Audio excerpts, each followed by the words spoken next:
mis see surm siis on, et see on selline, ma ütleks, et see on baasküsimus, mis tiksub meil kõigil on ju natukene kuklas, ilmselt mida vanemaks saab inimene, seda rohkem,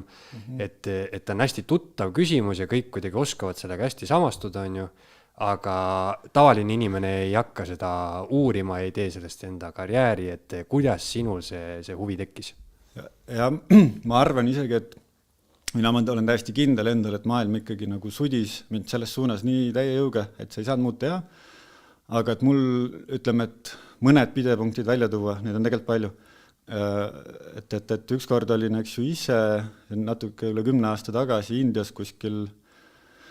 MacLeod Ganji, Dalai Lama kodulinn, Dharamsalas, Tiibeti kultuur, Tiibeti eksiilvalitsus asub seal, eks ju, seal on India lubas, kui Hiina Tiibetis ründas, et nendel on ka see lapsest peale surmaga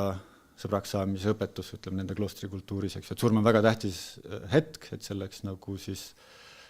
valmistuda eluaeg. Siin on palju jutte surmast, aga ma seal sellest midagi ei teadnud, ma sattusin sinna kogemata olude sunnil, isegi läbi mingite kreiside jamade ja siis üks päev olin seal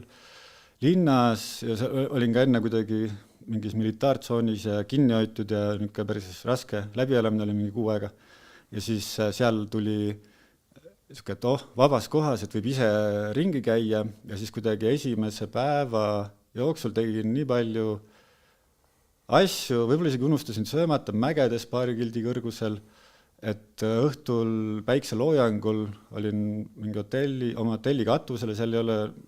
hotell, nagu me siin hotelli mõtleks, vaid mingisugune betoonmaja kõrgetes mägedes ühelt poolt 2-kordne, teiselt poolt 6-kordne, suvaliselt aegadel 2 korrust juurde ehitatud, mingid imelikud käigud sees selle katusel,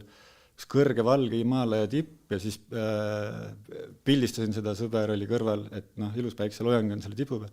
Siis keerasin ümber ja järsku läks kuidagi mingi nagu minestamine tuleb peale, pole kunagi elus tulnud seda ja siis olin kukkunud, sõber pärast rääkis, et siin on sirge seljaga, et põmpsti kuklaga vastu teravat mingit betoonäärt seal katusel. Olin ise läinud ja nüüd on see koht, kus ma pean püüdma tagasi ka hoida, et sellest muidu paar tundi rääkida, aga siis mul oli oma selline kogemus, mida nagu vägagi müstiliseks kogemuseks pidada ja siis ma seal viidi haiglasse, jälle mingit kiirabit ei ole, aga seal organiseeris mu toonane pruut ja sõber, kui haiglas seal öösel olin ja kuskil rohkem teadvale tulin, siis oli mingi koht, kus ma ootasin neuroloogi, kutsuti seal välja, seal üldse jumal tänatud, et seal mingisugune Dalai Lama nimeline haigla oli, kus nagu adekvaatne tehnika kõik olid olemas, et ajuskännid ja asjad. Et siis oli mõistus tagasi tulnud, päris aeglaselt veel käis, hästi rahulikult ja siis jõuab see neuroloog, kes oli minust maailma kõige ilusam, mõnus mingi India mees, kes oli nagu ilusam või nunnum kui mingi Disney filmis kunagi näinud mingit arsti, liiga sügavalt mõtlen, tuleb pisar silma, aga siis ta võttis need nagu ajuskännid, läks uurima neid ja siis jõudis päris tõsise näoga, et siis mul jõudis kohale, et sealt võib tulla iga vastus, et natuke teadlik mingitest meditsiini asjadest perekonnas, mul on varasemast arste ja siis see aju mingi verejooks võib päris hea olla, eks ju. Ja see oli see koht, kus ma mõtlesin, et ma võin nüüd nagu surra kohe, aga ma ei oskagi nagu sellest midagi mõelda. Ja siis mõtlesin veel, tuli meelde tagasi, 10 aastat varem oli mul õde, kes oli 3 aastat varem, aga siis väga noor, surnud ja suurelt dramaatiliselt ja palju inimesi pere ümber, kogu selle surma ümber palju asju, siis mulle tekkisid kuidagi sellised pildid, et keegi ei tea nagu meie kultuuris surmast midagi, kõik inimesed pigem vaatavad maha, hävelikult ei oska midagi öelda, kobavad ja et ei ole nagu seda asja, et meie kultuuris keegi vanem ja targem oleks sulle midagi mõistliku surma kohta öelnud või midagi tarka. Lihtsalt ei olnud mõtteid isegi nagu mõtteaparatuuri, kuidas surmast mõelda. Ja siis peale seda, kui ma jäin sinna taastuma, sinna linna veidiks ajaks, siis seal oli just see Tiibeti kloostrikultuur, mingite tarkade asjadega tuli vestlusi ette ja neil oli nii palju rääkida surmast, et nii võib ka. Ei pea nagu põdema, ei ole mingi morbiidne jutt, vaid et nagu surm on loogiline asi, esiteks kõige kindlam asi, mis me maailmas teame, et miks sellest siis rääkida või ja siis palju lisaks maksudele, eks ja põhiasjad nii mitmes kohas kokku pandud ja kunagi siis selle sama aastal, 1,5 aastat hiljem olin Kesk-Ameerikas, sattusin, kogu see 0,5 aastat oli natuke teistmoodi juba, siuke omamoodi udune, aga palju parem olla, olin mingi elupointi teistmoodi hakanud nägema, kuidas siin inimesed eksisteerivad, mis me teeme, helgen nagu mõnusalt. Ei olnud nagu nii sees sellises kobavas hakkamasaamisvalemist, kus sa kogu aeg põed, et kuidas läheb. Ja siis seal Mehhikos oli jumala juurest, jälle ma midagi sellest ei teadnud, siis ei olnud need poppe filme veel tehtud, on järsku see Lõuna-Mehhikos mingid majad ja asjad, maakoht, Mehhiko kõige vaesem osariik, rohkem ei ole seda USA tööstust või toiduainetööstust sinna jõudnud ja seal mingi tantsivad kõik luukeredega, et mis teil siin toimub, et mida te tähistate, aga seal on selle Agatarina ja mingid lõbusad värvid ja luukerede tantsud ja siis seal oli see koht, kus ma just ühelt see on meeles, et esimest korda ühelt naiselt küsisin, et mida te täpsemalt tähistate, ta ütles, et see on see surmapäev ja et endal tal oli väike laps, et see on jube hea, et mu laps saab kohe lapsest peale nagu surmaga nii palju sõbraks, et see hiljem elus ei ole nii suur draama. Nagu ongi, et see teema on laual, ta ei ole peidus ja siis see ka mulle meeldis. Ja seal Mehhikos mul oli aega, olin üksi seal mingit aega ja siis mul tuligi see asi, pagan, et selle suure küsimusega, ma olin varem üldse õigust õppinud ja kuskil logistikas töötanud. Ja siis et tahaks selle teemaga tõsiselt tegeleda, et otsiks nüüd nagu ülikooli, et kus see kohe ongi, aga mis erialasid sa otsid ja siis see võttis veidi aega ja hoopis üldse algul ei plaaninud, et ma nüüd kohe Eestisse tulen seda, vaatasin nagu maailma ja Mehhiko ülikooliga, aga siis üks teine lugu tõi Eestisse ja siis leidsin kuidagi täiesti koba peale või jällegi elu pani näkku, et Tartu Ülikoolis on need religiooni uuringud, vaatasin õppekava, et seal on palju selliseid suuremaid küsimusi ja siis tulin siia, võtsin selle tee ette ja teades, et see on pagana pikk töö, et seal, kui sa ülikoolis tahad niimoodi teaduslikult mõtlema hakata ja midagi käia, see on pagana pikk, sa ei saa nii, et mingi paari aastaga läbi ja lähed edasi, et siis kui sa lähed nii-öelda kraadi jahile, eks ju, et sa tahad nagu reaalselt hakata midagi uurima. Sellega nõus olemine, ma see oli ka eriline päev põhimõtteliselt mingi meditatiivses olekus, võtsime vastu, et tavai, et las nüüd olla mu enne seda reisisin palju, et las olla nüüd mu reisid nagu sisemised reisid ja oligi hästi huvitav tegelikult. Küsimus selle, et sa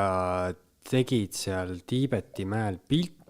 ja siis minestasid ja siis, et mis sul siis nagu kliiniliselt sa lõid enda pea nii kõvasti ära, et sa olid knockout'is täielikult? Jaa, et see sõber, fotograaf Taavi, kes mu kõrval oli, tema üldse äratas, tõi teadvale, oli just hiljuti käinud esmaabi kursustel mingi mootorrata lubade pärast, et oskas seda teha. Sest kui tulin välja, siis seal... Kui kaua sa siis audis olid? Nagu võib-olla mõned minutid ta ütles, jah. Ja siis, kui algul tulin esimest korda välja, siis oli see koht, kus tuli nagu,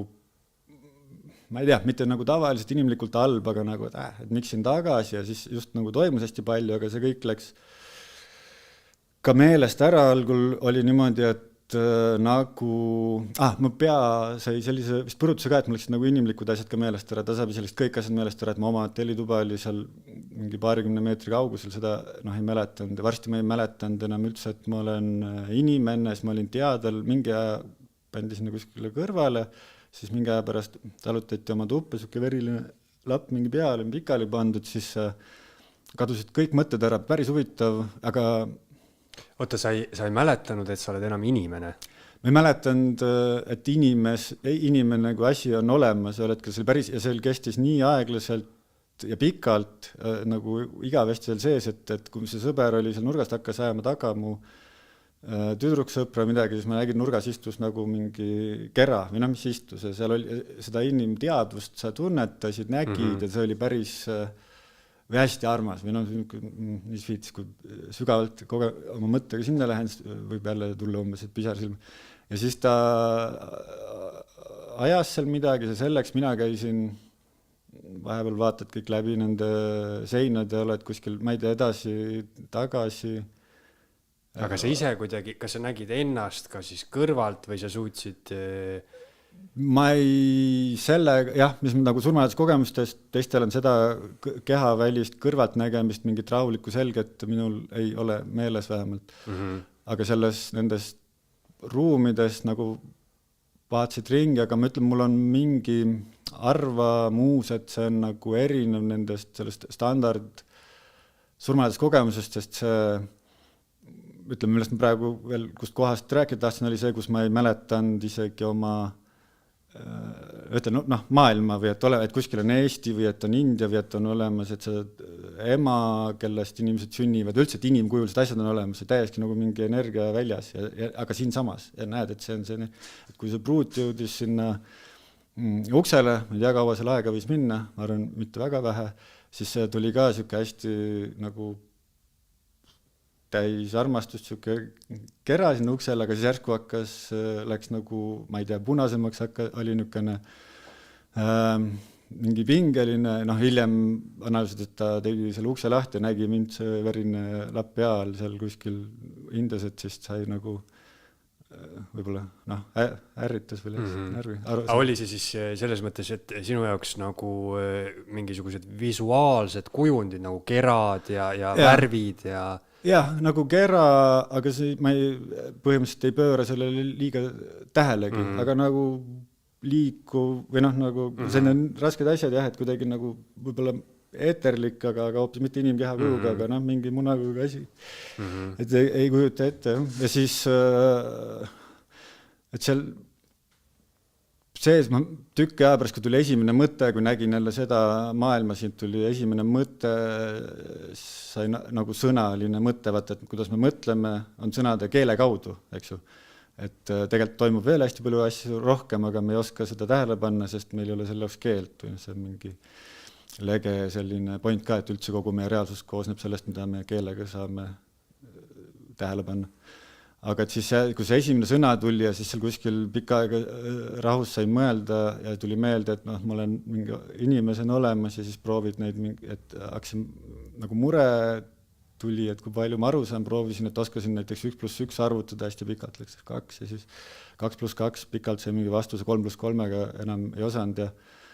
et niisugune see peapõrutus isegi, et ma arvan, et kui ma siin tagasi kehas olin, et siis see peapõrutusel on oma tagajärg, eks ju. Ja siis kui sinna haiglas viidi, siis seal haiglas õmmeldi seal koljuni kinni, enne tehti neid skänne, kui see neuroloog kutsuti, et siis seal oli huvitavaid nagu edasi-tagasi kõikumisi palju tegelikult, et mingil korral